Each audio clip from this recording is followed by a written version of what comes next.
இந்த வீடியோ பார்க்குற எல்லாருக்கும் வணக்கம். இன்னைக்கு என்ன செய்ய போறோம்னு நினைக்கி இஞ்சி பச்சடி தான் பண்ண போறோம். இந்த இஞ்சி பச்சடி செஞ்சு வச்சோம் அப்படின்னம்னா ஒரு 20-25 நாள் வரைக்கும் வச்சு சாப்பிடலாம். கெட்டு போகாது. அந்த அளவுக்கு டேஸ்டாகவும் இருக்கும். சீக்கிரத்தில் கெட்டும் போகாது. அந்த இஞ்சி பச்சடி வந்து நம்ம சாதத்தோடையும் சூடான சாதத்துலேயும் பிசைஞ்சு சாப்பிடலாம். நம்ம தயிர் சாதம் இந்த மாதிரி வெரைட்டி சாதம் இந்த மாதிரிக்கும் தொட்டுக்கலாம். அது இட்லி தோசை எல்லாத்துக்குமே தொட்டு சாப்பிட்ற மாதிரி தான் இருக்கும். செம்ம டேஸ்ட்டாக இருக்கும். இந்த இஞ்சி பச்சடியை வந்து எப்படி செய்யலாங்கிறத வாங்க பார்ப்போம். இஞ்சி பச்சடி செய்கிறதுக்கு நல்ல ஒரு பெரிய எலுமிச்சம்பழம் அளவு புளியை எடுத்து நல்லா தண்ணியில் வந்து பிச்சு போட்டு ஊற வச்சுருவோம். அது வந்து நம்ம புளியை வந்து நல்லா திக்காக கரைச்சி எடுத்து வச்சுக்கலாம்.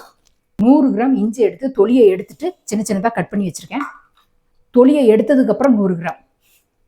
இதில் வந்து ஒரு 20-25 கிட்ட சின்ன வெங்காயம் உரிச்சிட்டு வச்சுருக்கேன். இதை மிக்சி ஜாரில் சேர்த்துருக்கேன். இதை வந்து குறைன்னு அரைச்சி எடுத்துகிட்டு வந்துடலாம். இந்த இஞ்சை வந்து நம்ம எண்ணெயில் பொரிச்சு எடுக்க போகிறோம்.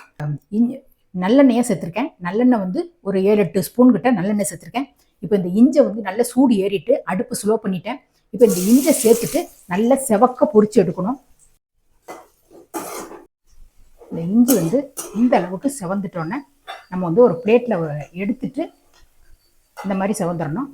எடுத்துட்டு ஆற வச்சுட்டு நல்ல மிக்சி ஜாரில் நல்லா நைஸாக அரைக்காமல் கொஞ்சம் குறைப்பாக அரைச்சி எடுத்துடணும். தண்ணி எதுவும் சேர்க்காம அந்த இஞ்சி ஆறிட்டு இருக்கிறதுக்குள்ளே நம்ம வந்து இதை தாளித்து விட்டுறலாம். இதில் வந்து அதே எண்ணெயில் 1 ஸ்பூன் கிட்ட கடுகு உளுத்தம்பருப்பு சேர்க்குறேன். ஒரு 1/4 டீஸ்பூன் கிட்ட வெந்தயம், அது 2 நல்லா வெடித்து வரட்டும். 2 காஞ்ச மிளகாயை கிள்ளி வச்சுருக்கேன், அதையும் சேர்த்துறேன். ஒரு கொத்து கருவேப்பிலை, இதே பெரிய வெங்காயம், ஒரு மீடியம் சைஸ் வெங்காயம் 2 வெங்காயத்தை எடுத்து இந்த மாதிரி கட் பண்ணி வச்சுருக்கேன், அதையும் உள்ளே சேர்த்துறேன். சின்ன வெங்காயமும் பெரிய வெங்காயமும் சேர்க்கும் போது பெரிய வெங்காயத்தில் இனிப்பு டேஸ்ட் இருக்கும். சின்ன வெங்காயத்தில் வந்து அந்த சின்ன வெங்காயம் சேர்த்தாலே அந்த இஞ்சி புளி எல்லாம் சேர்ந்து வரும்போது சின்ன வெங்காயம் சேர்த்தாலே நல்ல செம டேஸ்ட்டாக இருக்கும். அந்த டேஸ்ட்டுக்காக வேண்டி சின்ன வெங்காயம் சேர்க்குறோம். இந்த வெங்காயம் வந்து நல்ல லைட் ப்ரௌன் கலரில் செவந்து வரட்டும். இந்த கண்ணாடி பழத்துக்கு வதங்கின உடனே இந்த நம்ம சின்ன வெங்காயம் வந்து 1-2 அரைச்சி வச்சுருக்கோம், அதையும் உள்ளே சேர்த்துட்றேன். சேர்த்துட்டு ரெண்டுமே சேர்ந்து செவந்து வரட்டும். இந்த அளவுக்கு செவந்து வந்த உடனே இப்போ அரைச்சி வச்சுருந்த இஞ்சி சேர்த்துடலாம். இஞ்சி வந்து இந்த மாதிரி குறைன்னு அரைச்சி எடுத்துக்கணும். அந்த அரைச்சி வச்சுருந்த இஞ்சி வந்து உள்ளே சேர்த்துருக்கோம். இதில் 1 ஸ்பூன் கிட்ட கல் உப்பு சேர்க்குறேன்.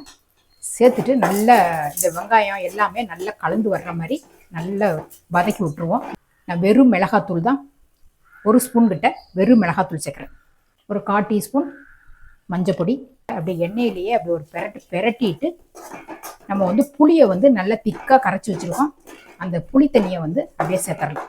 நல்லா இந்த அளவுக்கு திக்காக கரைச்சிக்கணும். நல்லா கலந்து விட்டுருவோம். ஒரு 1/2 டம்ளர் கிட்ட தண்ணி சேர்த்துட்டு நல்ல புளியோட பச்சை வாசனை எல்லாம் நல்லா கொதித்து வரணும்.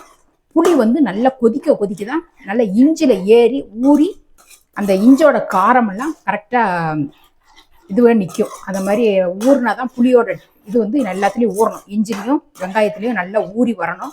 அடுப்பை வந்து நல்லா ஸ்லோவாக வச்சுட்டு நல்லா கொதிக்க விட்டுறலாம். தட்டை போட்டு மூடிட்டு அடுப்பை ஃபுல் ஸ்லோவில் வச்சுருக்கேன். அப்போ அப்படியே எண்ணெய் பிரிஞ்சு வர்ற அளவுக்கு நல்லா கொதிக்க விடுவோம். வெள்ளத்தை வந்து உள்ளே சேர்த்துடலாம். இந்த வெல்லம் வந்து ஏன் சேர்க்குறோம் அப்படின்னம்னா இஞ்சியில் வந்து ஒரு கசப்பு டேஸ்ட் வரும். அந்த கசப்பை எடுக்கிறதுக்கு தான் நம்ம இவ்வளோ வெல்லம் போடுறோம். அந்த வெல்லம் போட்டதுக்கு அப்புறம் தான் அந்த இஞ்சி பச்சடியோட டேஸ்ட்டே ரொம்ப நல்லாயிருக்கும். அதுக்கு முந்தி வைக்கும்போது நீங்கள் வாயில் டேஸ்ட் பண்ணும்போது பாருங்கள், லைட்டாக கசப்பு ஏறும். அந்த வெல்லம் சேர்க்கும் போது கரெக்டான லெவலுக்கு வந்துடும். இப்போ வந்து எண்ணெய் பத்தலை அப்படின்னம்னா 1 ஸ்பூன் கிட்ட எண்ணெய் சேர்த்துக்கலாம். இந்த எண்ணெயும் சேர்த்துட்டு இந்த வெல்லமும் கரையிற அளவுக்கு ஒரு 1 நிமிஷம் கிட்ட நல்லா வச்சு இறக்கலாம். இது கொஞ்சம் நேரம் கொதிச்சு வரலாம். இப்போ வெல்லமும் நல்லா கரைஞ்சி வந்துருச்சு. நல்லா எண்ணெயும் நல்லா பிரிஞ்சு வந்திருக்கு. இப்போ இஞ்சி பச்சடி ரெடி ஆயிடுச்சு. நல்லா கலந்து விட்டுட்டு அடுப்பை ஆஃப் பண்ணிடலாம். இஞ்சி பச்சடி ரெடி. நீங்களும் இது மாதிரி ஒரு தடவை ட்ரை பண்ணி பாருங்கள். இஞ்சி பச்சடி வந்து செஞ்சதை பார்த்துருப்பீங்க. இதே மாதிரி நீங்களும் உங்கள் வீட்டில் செஞ்சு பார்த்துட்டு எப்படி இருந்ததுங்கிறத கமெண்ட்டில் சொல்லுங்கள். இதே மாதிரி அடுத்த ஒரு சூப்பரான ஒரு வீடியோவில் நான் உங்களை சந்திக்கிறேன். நன்றி, வணக்கம்.